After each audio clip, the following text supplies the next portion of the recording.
മിനിയാന്ന് നമ്മൾ വയനാട് പോയിരുന്നു. വയനാട്ടിലൊരു ഡോക്ടറുടെ ക്ലാസ്. അദ്ദേഹത്തിന് ഒരുപാട് ഏക്കർ കണക്കിന് ചായത്തോട്ടുണ്ട്. ചായത്തോട്ടമുള്ള ആളാണ് ക്ലാസ് എടുക്കുന്നത്.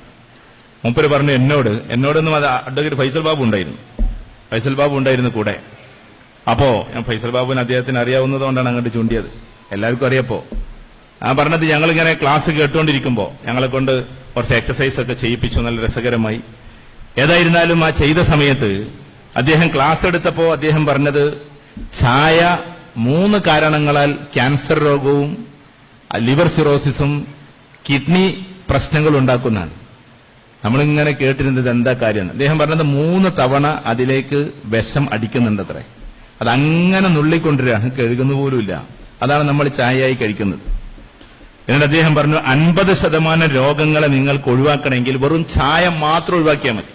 അദ്ദേഹം പറഞ്ഞു, പോത്തിറച്ചി ഒഴിവാക്കണം നമ്മൾ പറയുന്നില്ല, വേറൊന്നും ഒഴിവാക്കണം എന്ന് പറയുന്നില്ല, ചായ എന്ന് പറയുന്നത് അങ്ങോട്ട് ഒഴിവാക്കണം.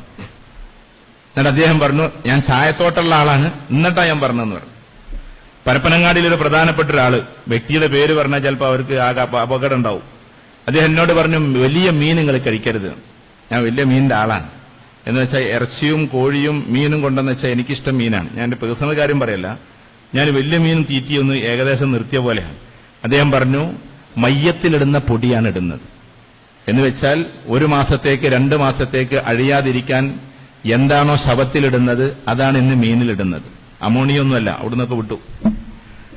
അപ്പൊ ചുരുക്കി പറഞ്ഞാൽ ചില ഭക്ഷണങ്ങൾ നമ്മൾ ശ്രദ്ധിക്കുന്നത് നല്ലതാണ്. അടിക്കടി ചായ കുടിക്കുക എന്നത് ക്യാൻസർ ഹോസ്പിറ്റലിലെ ഡോക്ടേഴ്സ് പറയുന്നു, അവർക്ക് ഇത് ഉണ്ടാകാനുള്ള സാധ്യത വളരെ കൂടുതലാണ്.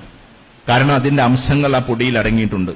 ചായപ്പൊടി കച്ചവടക്കാർ ആരെങ്കിലും ഉണ്ടെങ്കിൽ ക്ഷമിക്കുക, നമ്മൾ ഡോക്ടേഴ്സിന്റെ ക്ലാസ് നിങ്ങളോട് പറഞ്ഞു എന്ന് മാത്രം. ഞാൻ